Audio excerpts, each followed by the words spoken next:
All right, today we're going to talk about person perception, which is how we form impressions of others. And a lot of times we make these impressions very quickly. It is just that first initial impression, and so therefore looks matter. One of the very important things is your physical appearance when you make a first impression or when you form a first impression of someone else. Basically, psychologists have found that we use somebody's level of physical attractiveness to judge them on all sorts of things. First of all, the more attractive you are, the more you perceive that person as being sociable, friendly, warm, poised, and well-adjusted. But it doesn't stop just at these personality traits. Psychologists did an interesting study where they asked individuals to look at photographs of people and rate them on physical attractiveness, and then also rate them on how competent they thought this person would be at different tasks. And one of those tasks was flying an airplane, and people actually, judged those who were more attractive as being more competent at flying an airplane. Another interesting study that was done looked at photographs of law school graduates, and they asked people to rate them on attractiveness, and then they looked at how much money these people actually made, and they found that the people who were rated higher in physical attractiveness actually made 10 to 12% more on average annually. And so we do see an impact not just socially with first impressions, but actually with income, that physical appearance does matter. However, it does stop to the point where we get to whether or not somebody might be sincere or whether they have lots of integrity. Are they honest? And one of the areas where looks don't matter is when we ask how sincere or how honest somebody looks. So physical attractiveness can play quite a big role. Now, the next thing we look at when we make a perception of somebody is we use cognitive schemas. A schema is a cognitive structure that guides information processing. Basically, it helps us organize our world so that we're not having to constantly evaluate everything on its own merits. We can quickly put it into an individual category. So organized clusters of ideas about categories of social events and about people make up our social schemas. And we use these schemas all the time. So if you get an invitation to go to a picnic, you know that the dress is most likely going to be casual, and you have some idea of the types of food that might be served: hamburgers, hot dogs, barbecue, coleslaw, potato salad, all right, as well as maybe the types of activities: volleyball, cornhole, things like that. But sometimes our social schemas don't always work.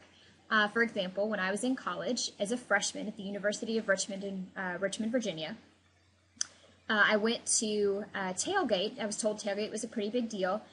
And so some of us drove over to the stadium, and we were all dressed up in our Richmond t-shirts and our shorts, ready for a football game out in the heat in August. And we get there, and everyone is dressed up.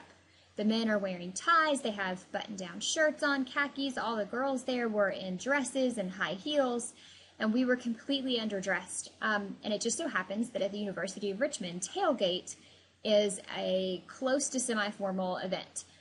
You dress up for it. And so throughout the rest of college, you would get invitations to things like academic dinners or something like that, and it would say on the invitation, tailgate attire required. And that meant you were supposed to dress up. So it's always funny at Richmond because you can always tell who the freshmen are because they show up to the first football game usually pretty casually dressed. And so social schemas are very important. Because we learn basically what we're supposed to do in certain social situations, and it makes us much more comfortable when we approach those situations. But we do use these schemas when we form impressions of others, and that's where we can kind of run into some problems. Because while social schemas save us time, they aren't always accurate. And so what we're going to look at next are stereotypes, because stereotypes are a type of schema. They're defined as widely held beliefs that people have certain traits because they belong to a certain group. Frequently, we see these stereotypes based on gender, age, ethnicity, and occupation. So think about all the stereotypes you hear about men and women, that men are more aggressive, that they're more logical, that women are emotional, that they're bad drivers. All right, then you talk about age. We have lots of age stereotypes about people who are elderly. We also hear lots of stereotypes based on ethnicity as well as occupation. For example, I've never heard of or I've never met an honest lawyer. The thing to remember about stereotyping is that it's a very normal cognitive process. We tend to do it automatically because it saves our brains time and effort, and our brains like that. What you have to understand is that the savings frequently come at the expense of accuracy.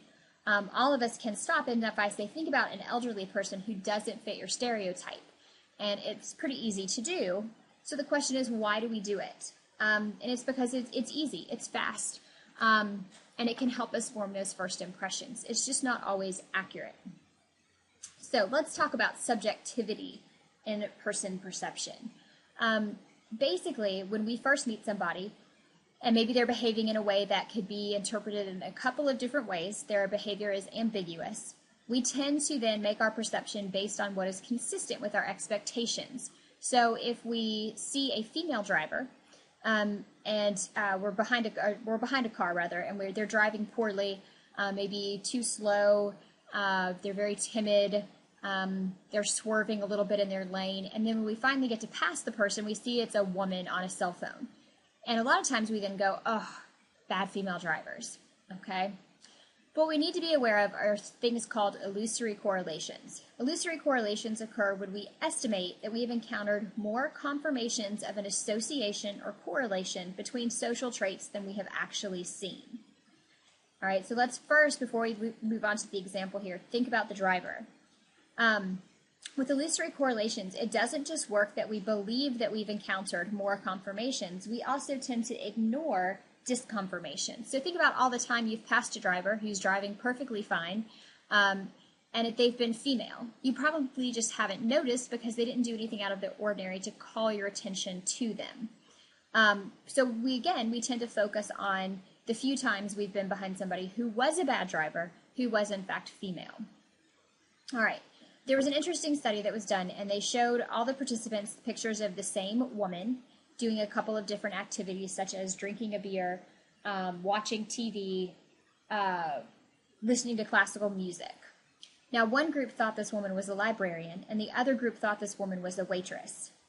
And so then we talked about these illusory correlations. What is it that you remember her doing later? And we tend to remember the things that fit within our expectations. For example, people who thought the woman was a librarian remembered her listening to classical music, whereas people who thought she was a waitress remembered her as drinking a beer or watching TV. Now, our final way that we have subjectivity in person perception is called the spotlight effect. And this is our tendency to assume that more people are watching and paying attention to us than really are. They did kind of a funny study on a college campus. They asked college students to wear an embarrassing Barry Manilow t-shirt and then go out and interact with others as part of the study.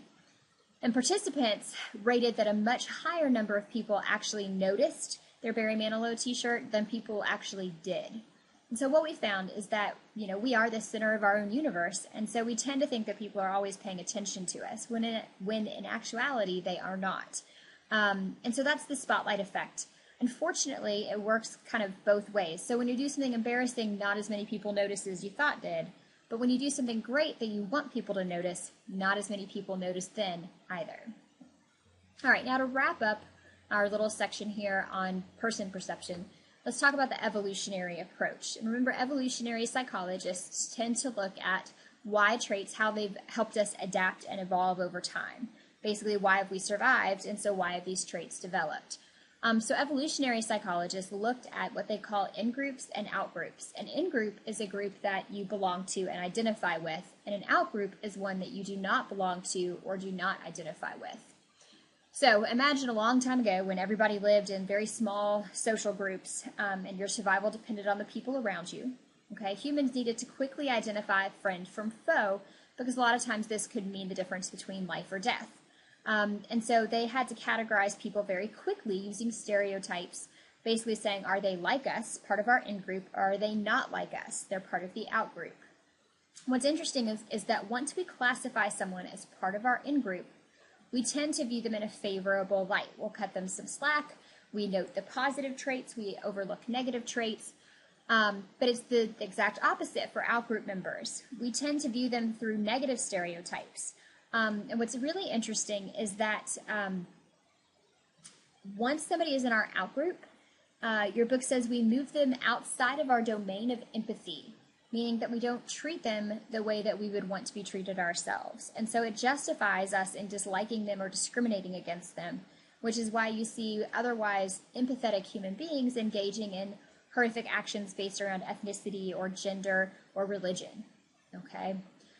So this is a theory at this point. With evolutionary psychology, it's very hard to prove anything because we can't go back and say and test whether or not this is adaptive and helps somebody survive, basically for ethical reasons, but also because of the huge amount of passage of time that has to take place to get us there.